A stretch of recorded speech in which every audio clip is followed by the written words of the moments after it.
Hi, this is Andre. We're here at Shum's Auto Repair, and today I wanted to make a video about a car that came in that's a pretty interesting case study. I wanted to show you what happens if the vehicle is misdiagnosed or not diagnosed properly altogether. And this was interesting. We kind of took us for a loop a little bit. So the car came in, it's a Fiat 500 here. It came in with an issue of not starting. We were informed by the customer that the issue started originally being just starting and shutting off. And then they attempted some repairs. They replaced these coils.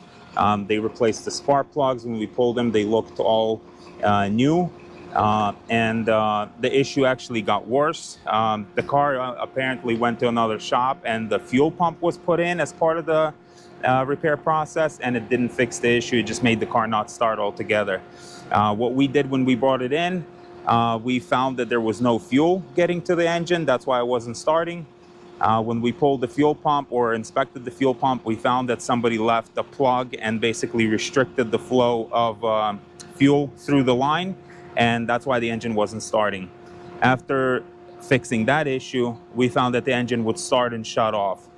We found that the coils that the customer put in were creating problems with the computer. It was aftermarket coils.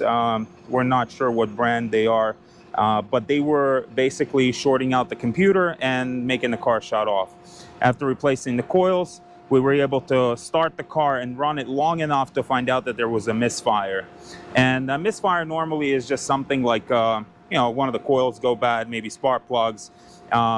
There could be other potential issue. Once we started getting into it, we found a very interesting one. We found that these two cylinders here, they didn't have compression. One had lower, one had zero compression.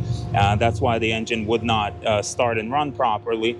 And we found that low compression was caused by a mechanical issue. We checked these solenoids and everything checked out okay. We had to disassemble the engine, take the valve cover off to inspect the camshaft. And what we found is there is a crack right here in the camshaft lobe, and it made this lobe spin and basically press on the valve at a wrong time. So that would affect the compression. So a lot of times it's cheaper to actually diagnose the vehicle instead of throwing a bunch of parts at it and causing other issues.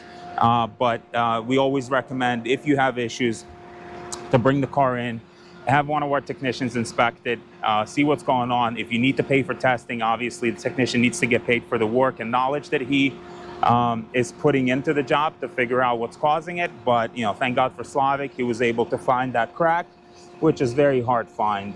But he was able to find that crack. The camshaft will be replaced.